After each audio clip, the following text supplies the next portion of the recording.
É bom estar de volta.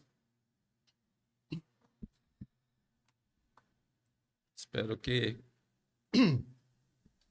Eu esperava ouvir um amém. Né?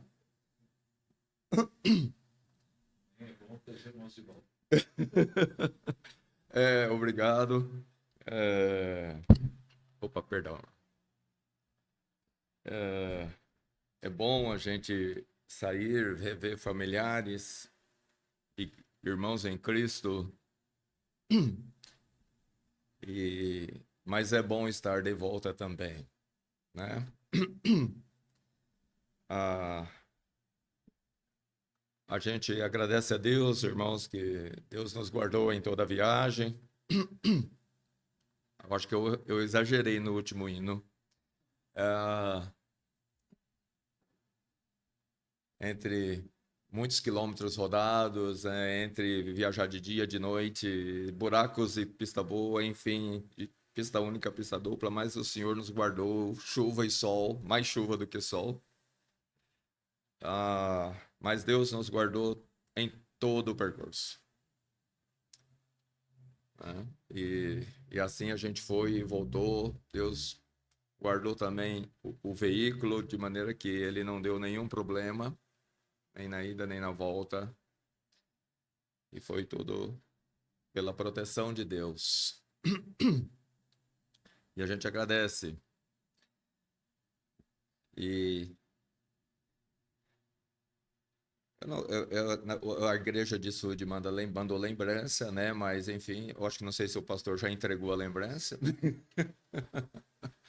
Né? O pastor foi mais rápido do que eu e já entregou, né? Então é isso, né? Estivemos lá em Sud Menuce, revendo a família, minha mãe, minha irmã, meu irmão e os irmãos. E foi muito bom, né? Estar com eles novamente. Eles muito receptivos, como sempre. E a gente usufrui de bons momentos lá. Ô, Anthony.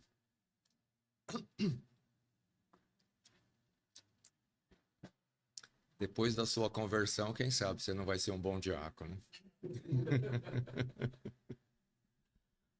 Obrigado.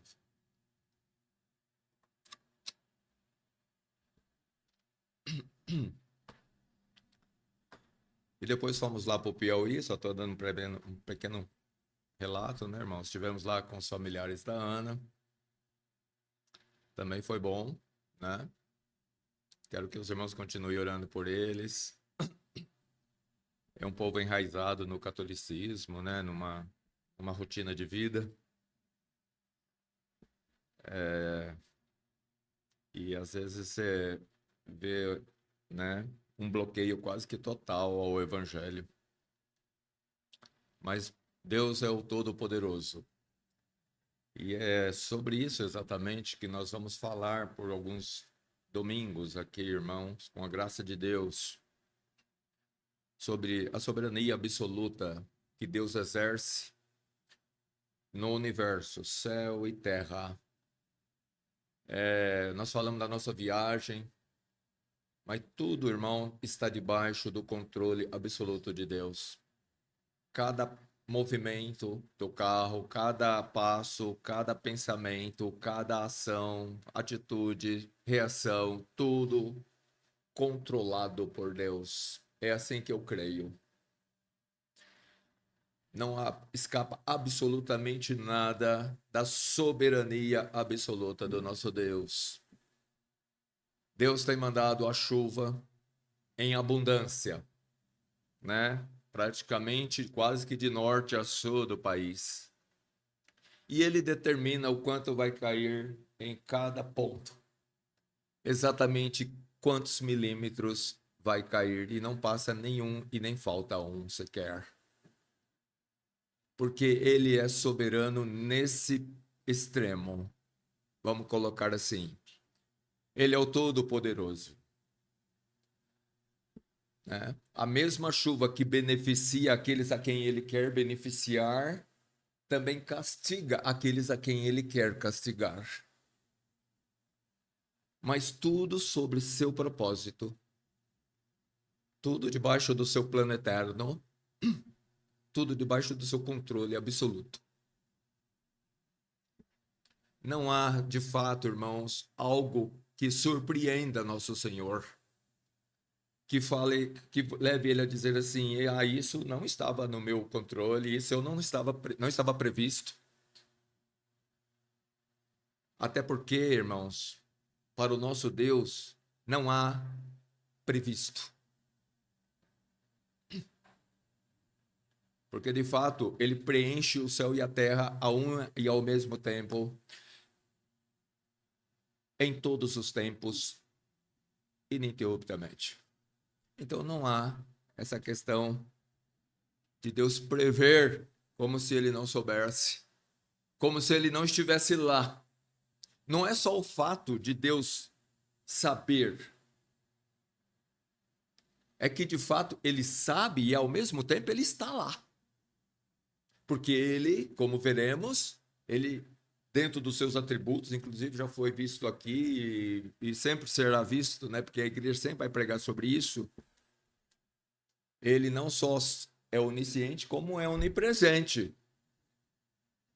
Então ele sabe por todo o conhecimento e sabe por toda a presença pessoal sua ali. Ele mesmo pode testemunhar presencialmente todos os acontecimentos do mundo ao mesmo tempo, em todos os tempos, porque ele está presente lá em todos os tempos.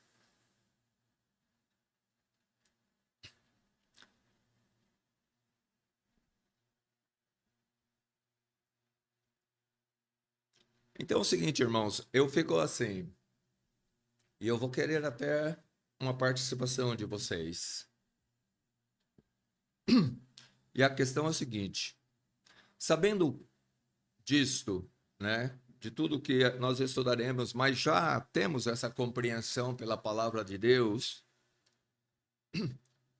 a pergunta é: que resultados deve nos trazer, ou como isso deve nos afetar a nossa vida, nossos pensamentos, nossas decisões, nossos sentimentos? O conhecimento que temos escriturístico, né, de que o nosso Deus, que por sinal pagou um altíssimo preço para que nós fôssemos dele sempre e eternamente, para nos beneficiar com uma eterna salvação. Como isso nos afeta?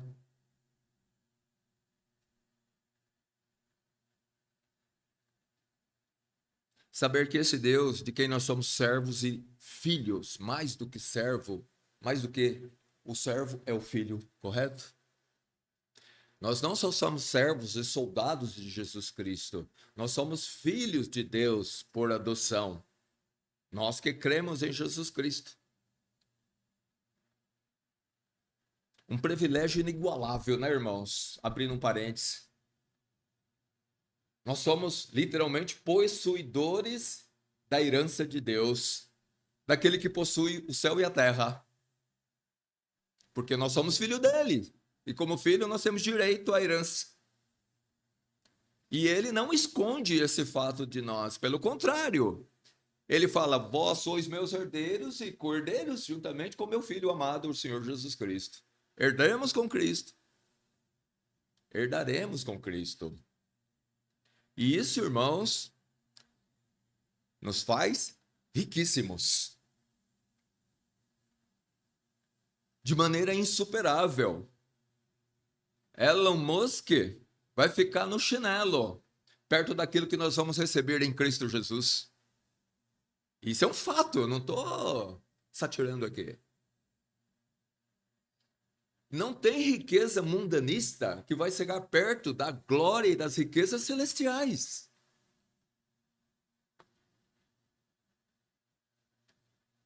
Basta dizer que Elon Musk e todos os grandes milionários, bilionários que existem nesse mundo são grandes empresários, mas nós seremos reis sobre a terra.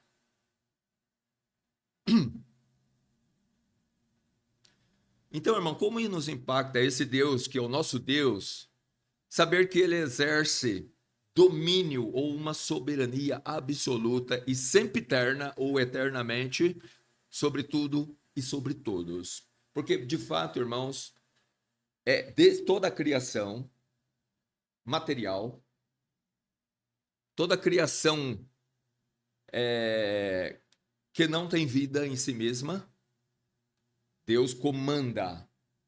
Toda a criação que tem vida, Deus comanda. Mesmo aqueles irracionais, todos eles. Desde a mais pequena formiguinha até o animal maior que existe.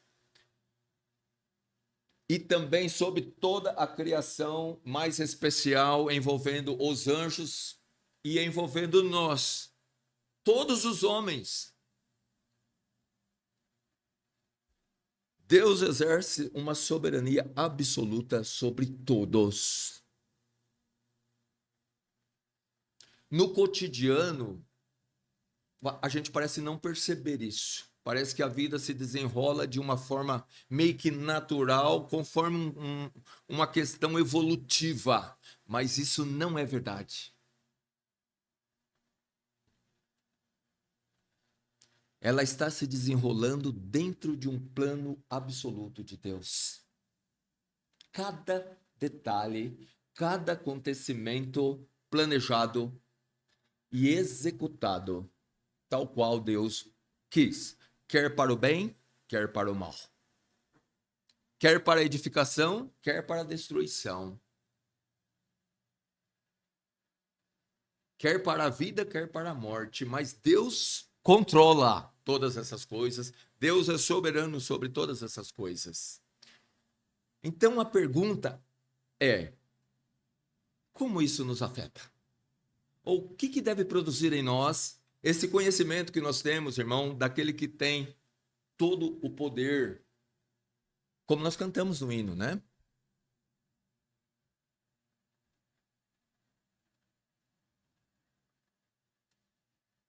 Vamos lá, eu quero pelo menos 3 respostas.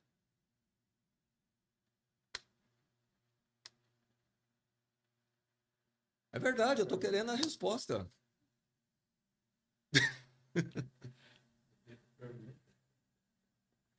Vocês estão comigo? Ou vocês ainda estão lá em casa ainda?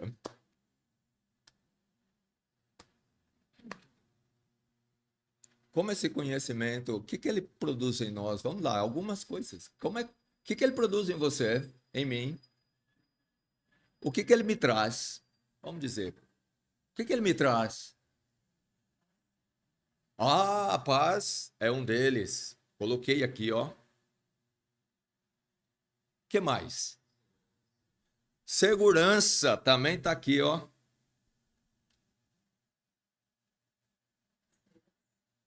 Esperança também está aqui, ó. Vocês estão comigo mesmo, hein? Porque de fato, irmão, produz tudo isso mesmo. Correto? E muito mais. Não nos traz segurança saber que o nosso Deus, de quem nós somos, e o qual ele disse: Eu cuido de você, eu estou contigo. O que Deus disse para Josué, irmãos, entenda, vale para nós. Logicamente, cada qual para o propósito a qual ele estabeleceu. Josué era para fazer com que a nação de Israel conquistasse aquelas terras todas, ele numa liderança, e Deus estaria com ele no vencer as batalhas, enfim, fazer todas as conquistas da qual Deus tinha já ordenado. E Deus falou: Eu não vou te deixar. Eu serei contigo. Havia apenas uma condição. E essa condição também vale para nós.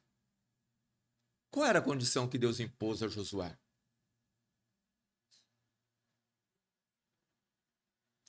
Lembra que eu ainda estou meio surdo desse ouvido aqui? Não apartar do quê, irmão? Não apartar da lei de Deus, do livro da lei. né? Esforça para cumprir com tudo que eu tenho te ordenado. É interessante Deus usar esse termo esforço, né? Para guardar a lei. Porque exige esforço mesmo para andar na presença de Deus e não se desviar. Não é que o esforço de Josué seria tão somente no contexto de batalhas, mas num esforço pessoal e coletivo da nação toda de não se apartar da vontade de Deus, da lei de Deus. Esse esforço, irmão, tem que ser nosso também, né? Nós também temos que nos esforçar em cumprir com a vontade de Deus, mas tem um esforço muito grande também para não nos apartarmos da palavra de Deus, da lei de Deus. Ambos são necessários e ambos se complementam. Mas assim como Josué tinha, né, e ele foi cumpridor, né, da vontade de Deus, porque ele de fato não se apartou de Deus, ele foi fiel, fiel até o fim da vida, servindo ao Senhor, ele e a sua casa. E assim deve ser conosco também, irmãos. E se nós formos cumpridores, obedientes, fiéis servos de Deus, Deus, o que valeu para Josué, vale para nós. Eu serei contigo. Por que que Deus pode dizer isso? Por que que Deus pode dizer isso com toda a convicção? Ele disse: ninguém poderá te resistir. Ele disse isso a Josué. Ninguém poderá te resistir. Havia gigantes lá, os filhos de Anak. Homens, não sei, eram gigantes. Homens de guerra. Mas Deus falou: não tema, Josué. Ninguém vai poder te resistir. Por quê? Porque Deus é soberano, irmãos. Ele não tem nenhum problema com a sua própria criação. Porque os filhos de Anak nada mais eram do que criação de Deus. E o oleiro tem poder sobre o seu barro. Não importa qual é o barro. Não importa se o vaso é grande ou pequeno. Ele tem poder sobre o barro. Deus tem poder sobre tudo e sobre todos. Eu creio que, em termos fora de Deus e dos seus anjos, eu não vou me atrever a ir além, mas num contexto desse mundo, vamos dizer assim, daqueles que estão envolvidos quase que o tempo todo nesse mundo, não há ninguém mais poderoso do que o próprio Satanás, o diabo. Mas veja como ele se sujeita a Deus. O diabo não pode fazer absolutamente, irmãos, nada. Nada que não seja conforme o consentimento de Deus.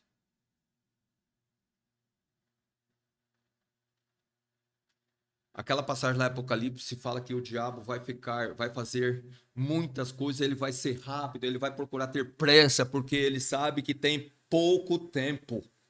Porque ele já sabe que ele está derrotado. Ele conhece a Deus. Ele sabe que ele não tem a mínima chance contra o Todo-Poderoso.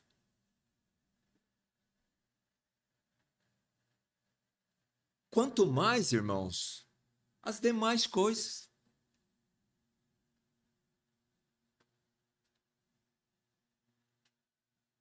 Nosso patrão é mais forte do que o Todo-Poderoso. Nossos governantes é mais forte do que o Todo-Poderoso. Há uma nação mais forte do que o Todo-Poderoso?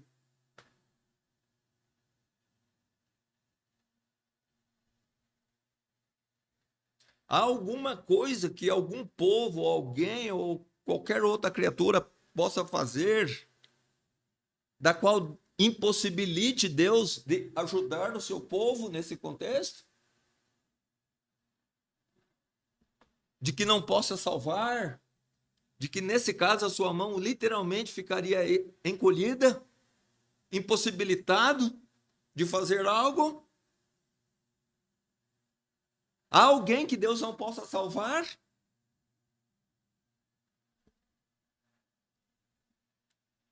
Existe limitação para o nosso Deus? É fato, irmão, que a limitação, de fato, está em nossa compreensão desta verdade. Nós lemos, entendemos e cremos. Mas a nossa fé é menor do que um grão de mostarda.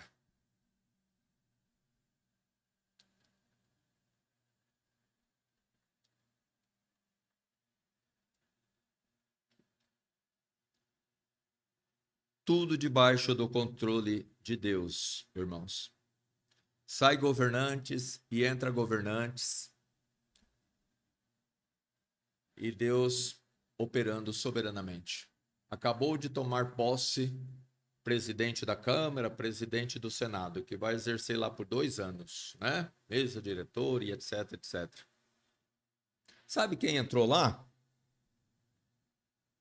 Muito mais do que partido A, partido B quis, ou fulano e ciclano quis. Sabe quem entrou lá? Quem Deus quis.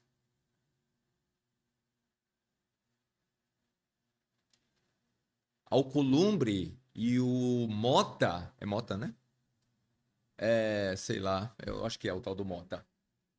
Entrou lá porque Deus quis que fosse o Mota e o Alcolumbre, que tivesse um no presidente do Senado e outro no presidente da Câmara. Para quê? Para cumprir os seus propósitos.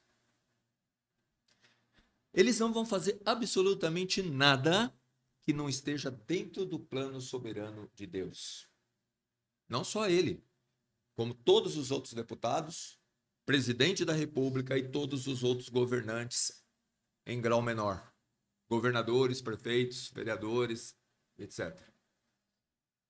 Tudo, irmãos, debaixo desse guarda-chuva chamado a soberania absoluta de Deus.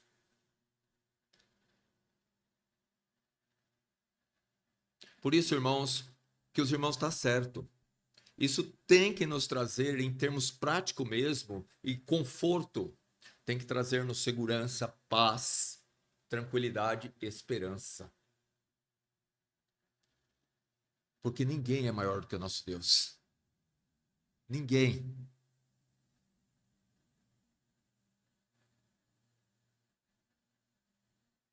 Eu não tenho nenhuma dúvida, irmão, de que o diabo, Satanás, nosso maior inimigo neste mundo, as hostes espirituais da maldade, uma realidade invisível, mas presente e atuante, de que o esforço dele em relação ao povo de Deus é fazer com que nós temamos os poderes deste mundo, de tal maneira que chega a gerar uma desconfiança do quanto nós cremos ou do quanto nós depositamos nossa confiança nessa verdade de que Deus verdadeiramente governa no tempo presente como ele governou no tempo passado e como ele vai governar no tempo futuro. Nós temos que tomar muito cuidado, irmãos. Eu digo, para mim e para todos nós temos que tomar muito cuidado com nossas ações, especialmente com nossas reações em relação aos acontecimentos do mundo, em relação ao que está acontecendo, seja no mundo, seja no Brasil, seja numa esfera ou seja na outra. Porque nós temos o conhecimento da palavra de Deus, do poder governamental de Deus absoluto, de que, de fato, ele planejou todas as coisas e todas as coisas vão culminar, né, naquele fim a qual ele já estabeleceu na eternidade passada e que de fato ele está governando as ações dos homens totalmente, os pensamentos, os sentimentos, as decisões e tudo. E assim como ele controla soberanamente todos os acontecimentos da natureza. E nós temos que tomar muito cuidado com aquilo que sai da nossa boca em relação a tudo isso. Para que nós não nos expressemos, irmãos, como um ímpio, um desconhecedor dessas verdades. E em vez de nós glorificarmos a Deus, nós simplesmente teremos uma tratativa em relação a todas essas coisas como o próprio mundo trata, como o próprio mundo reage.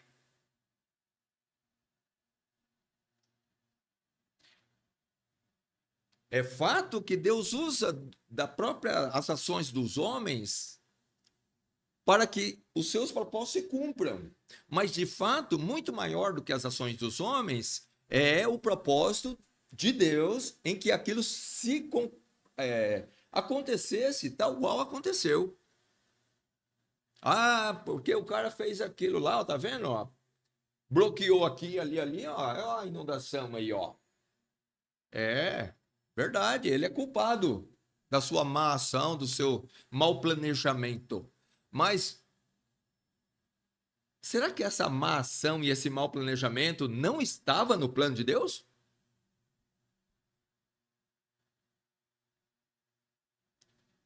Estava ou não estava? Eu vou afirmar. Claro que estava.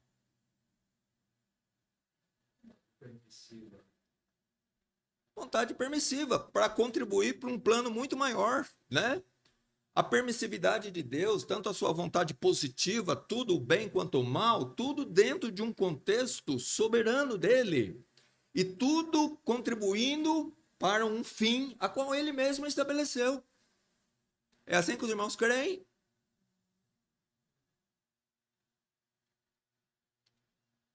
Não é diferente disso, irmãos, porque Deus é soberano absoluto. Sobre tudo e sobre todos. E de fato, muitas vezes nós temos uma reação de um estado de preocupação que Deus poderia muito bem dizer-nos: você crê em mim? Você quer que a minha palavra, tudo que ela diz a meu respeito é verdade? Então por que você está tão preocupado assim? Por que você está tão solícito? Por que o que foi feito por fulano, por A, B, C, D, seja quem for, por que isso te preocupa? Por que isso está te levando a tomar decisões precipitadas, da qual eu ordenei que não se fizesse?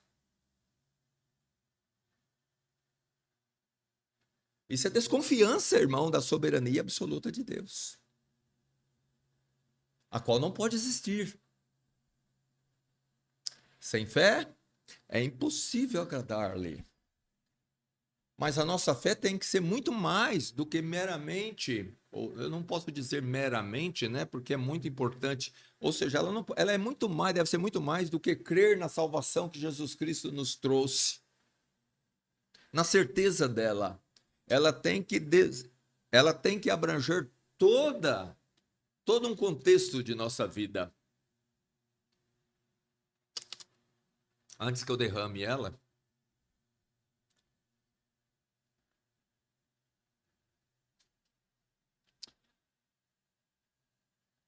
de fato, irmão, serão as excessivas preocupações de natureza terrena, ou seja, dessa vida, e decisões que demonstram a falta de credibilidade clara que estamos dando aos conselhos de Deus, a resposta para nós mesmos, né, se estamos sendo atingidos pelos dardos inflamados do maligno no que diz respeito a crer ou não na soberania absoluta de Deus.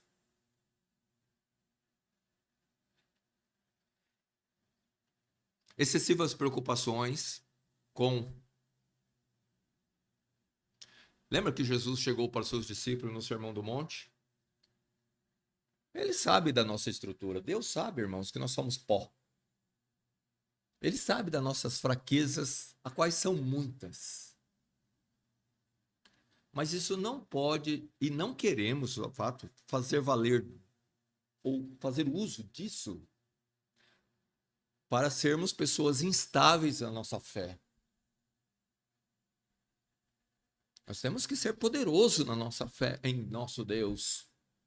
Ah, eu sou pó, por isso que eu sou assim. E eu vou continuar. Não, não é esse o conselho de Deus. O conselho de Deus é que nós sejamos valentes, fervorosos, lutemos contra as fraquezas.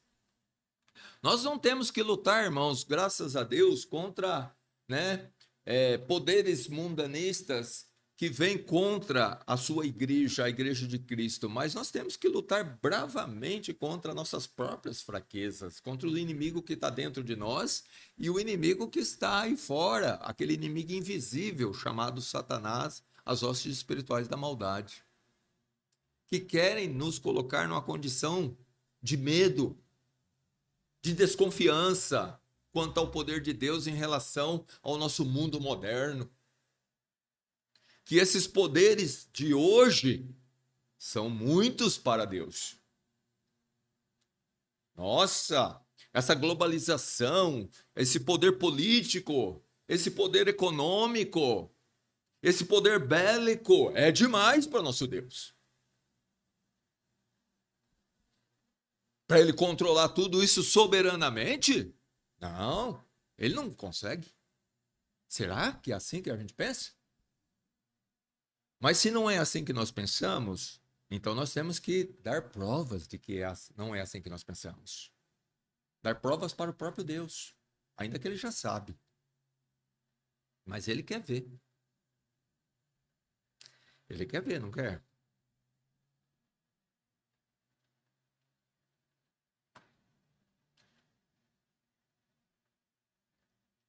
Nós não podemos ser, irmãos, como o povo de Israel.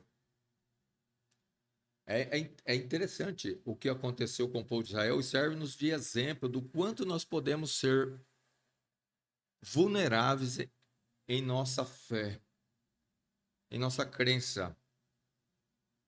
Deus fez maravilhas no Egito. Obras que até hoje a gente olha para aqueles feitos de Deus e fala: isso é poder.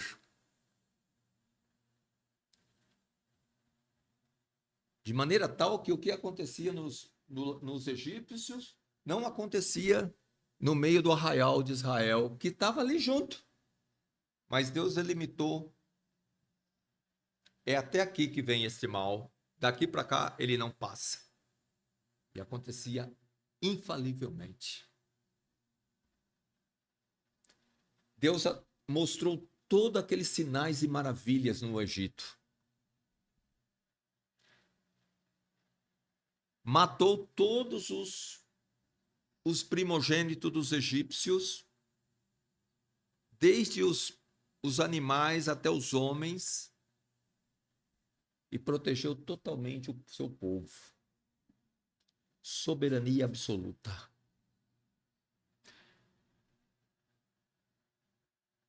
Deus abriu o Mar Vermelho. Mas sabe de uma coisa, irmãos? Antes de Deus abrir o Mar Vermelho, ele sendo aquele que endurece e amolece a quem quer, ele sendo aquele que abre e fecha quando quer e como quer, e que ninguém é capaz de abrir o que ele fechou, e que ninguém é capaz de fechar o que ele abriu. Ele endureceu o coração de Faraó para que Faraó perseguisse o povo. Porque eu quero mostrar em ti a minha glória. Faraó era um homem mau, ele não era um homem cristão. Ele era inimigo de Deus. E Deus tinha todo o direito de fazer o que fez. Ele merecia a morte, assim como todo pecador. E Deus executou a justiça nele, justiça perfeita, atraindo eles para dentro do Mar Vermelho, aberto. Soberania de Deus. Soberania de Deus. E o povo viu tudo aquilo, irmãos, ocularmente.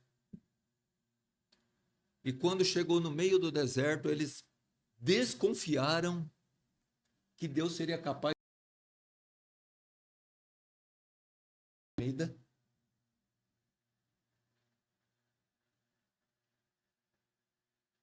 Que eles iam morrer naquele deserto, porque o deserto era maior do que Deus. Não tem deserto maior do que Deus.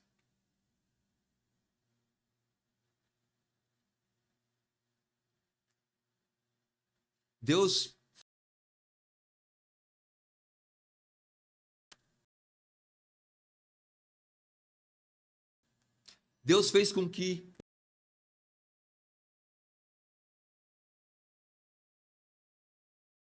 o povo satisfazer a sua satisfação carnal.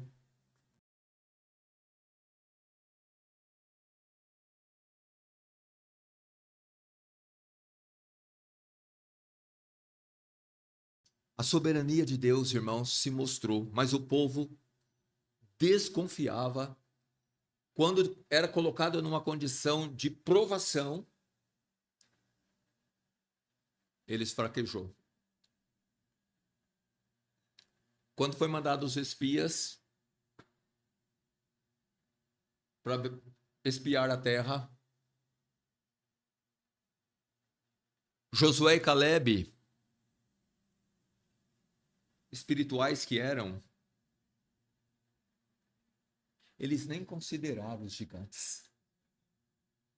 Eles nem consideraram. Eles consideraram o que tinha de bom naquela terra. Terra que mana leite e mel. Eles viram os cachos de uva.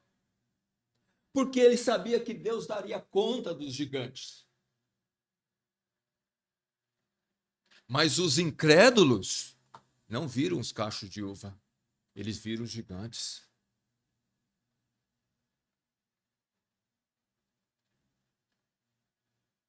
Porque a fé deles não era a fé num Deus todo-poderoso.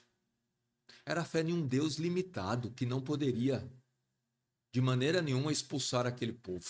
Eles eram fortes demais. Nós vamos morrer, nós somos como gafanhotos. Espera lá, é verdade, eles eram como gafanhotos mesmo. Mas e o Deus deles? Era como gafanhoto? Como gafanhoto eram aqueles gigantes perto do Deus Todo-Poderoso, e menos do que gafanhoto. Mas o povo não via dessa forma, porque eles eram incrédulos.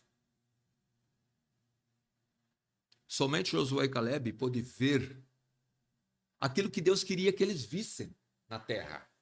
A beleza da terra, a riqueza daquela terra que Deus tinha provido para eles. E não as coisas ruins a qual Deus estaria tomando conta por ele mesmo. Deus já tinha dado, havia falado, a promessa era: eu vos darei essa terra. Bom, aquele que dá é que tem a responsabilidade de fazer a coisa, não é? Se Deus falou: eu vou te dar, tranquilo, Senhor. O Senhor é o Todo-Poderoso, o Senhor é o soberano. O Senhor vai nos dar. Não importa quem está lá, não quero nem saber quem está lá. O que importa é a sua palavra. O Senhor me prometeu que vai dar.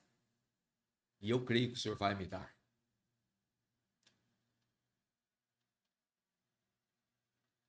Ah, é para a gente seguir por esse deserto? Não tem problema.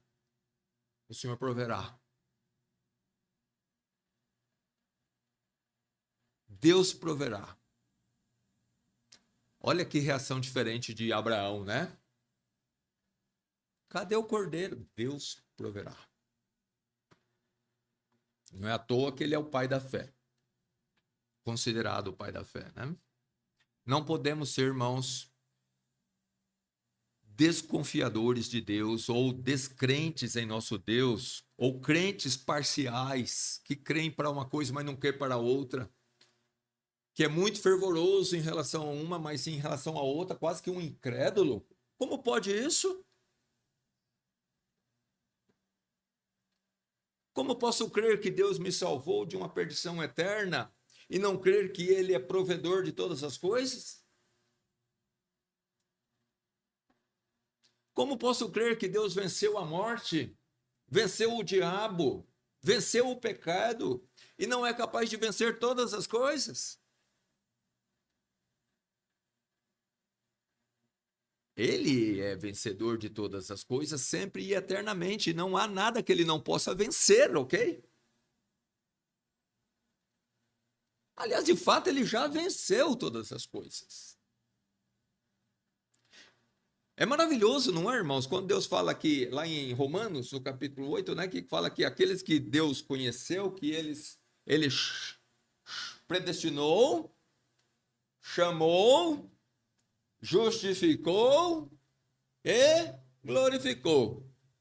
Tudo no passado, tudo consumado, realizado, pronto, já tudo feitinho, a mesa pronta já. Por que que ele pôde falar daquela forma? Porque ele é soberano. Porque ele é o Todo-Poderoso, irmãos.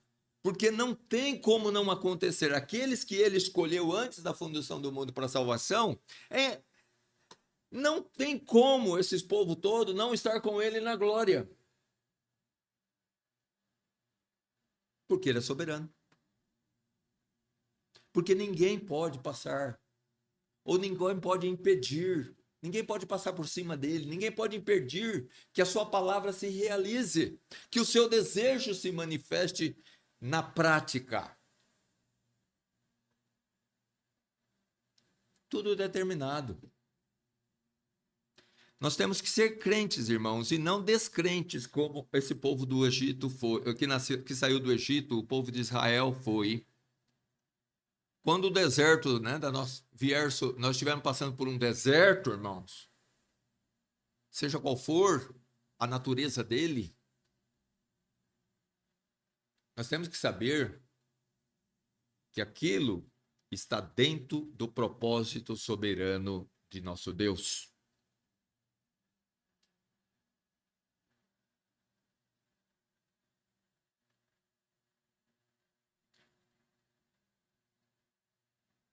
Alguém não tomou muito cuidado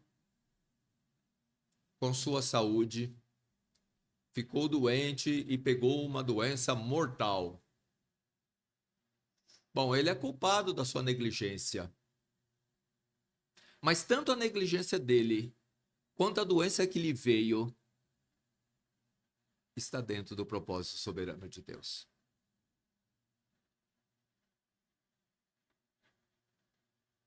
Absolutamente.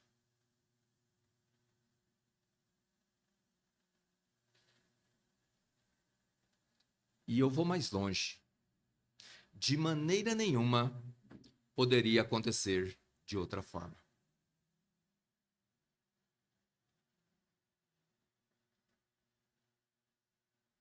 Isso é como eu creio.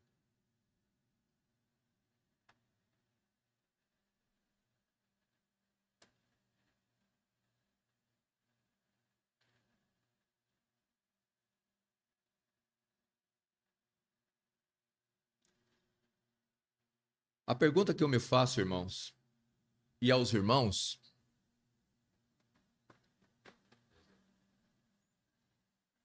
falta 2 minutos?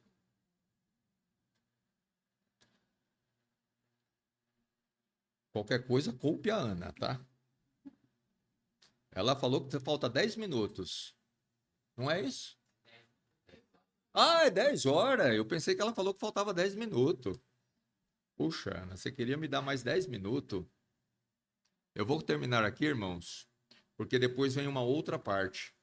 Eu me pergunto, irmão, eu pergunto também a vocês agora, irmãos, se como Paulo, o grande apóstolo Paulo, um dos maiores em termos de fé, fidelidade, santidade, enfim, um homem, um cristão completo, depois da sua salvação,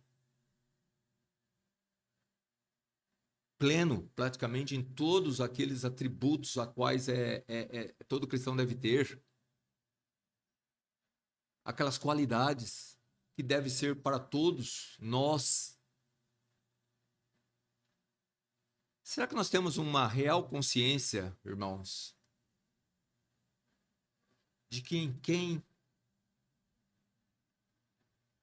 nós temos crido?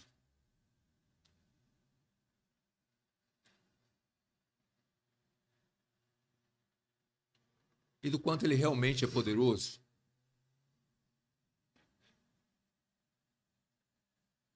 Paulo falou com...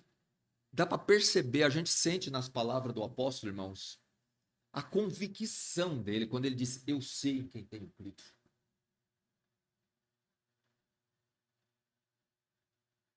Eu sei.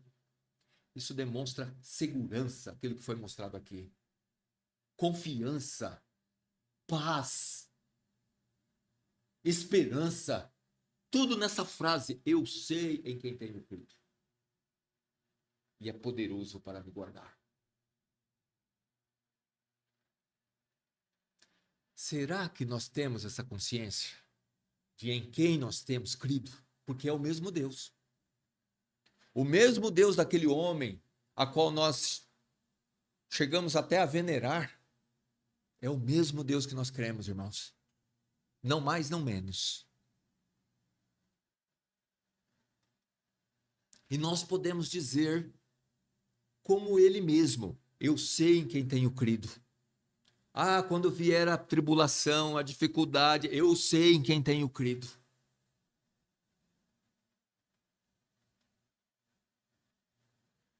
E quando vier a bonança, a gente pode dizer, sim, é porque eu também sei em quem tenho crido. E que tudo está na mão dele. E conforme seu propósito, seja amoroso, gracioso, ou seja para castigo, para exercer juízo, tudo na mão dele, conforme a sua vontade, seu propósito.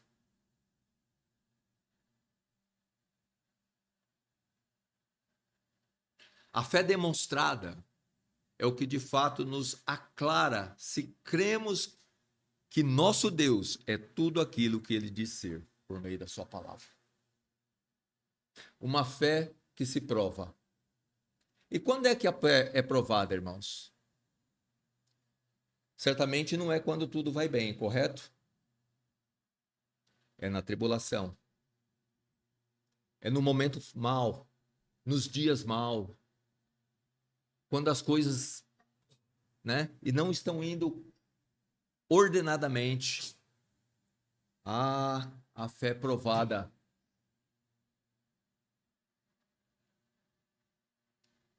E quantas vezes, irmãos, nós vemos decisões erradas da nossa parte e de outros, precipitações, e muitas vezes o que está claro para a gente, para outros, fala que aquele irmão não está crendo no seu Deus. Veja o que ele está fazendo. Por quê? Nós podemos ver isso. Porque a atitude dele contraria a palavra de Deus. Um irmão se desespera por falta de emprego ou de coisa e sai, vai lá para o fim do mundo, num lugar que não tem igreja, não tem nada. E ele joga para trás todo o seu cristianismo porque ele está desesperado, porque ele precisa de recursos.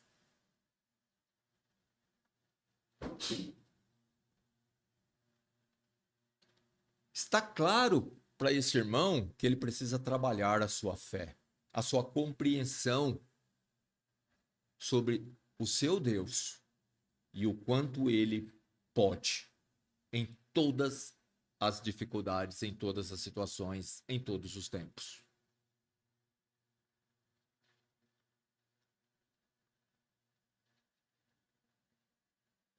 Nós temos exemplos de irmãos que bateram o pé e falaram, não, eu não vou mover. E Deus proveu. porque Deus é fiel. Além de ser o Todo-Poderoso, ele também é fiel.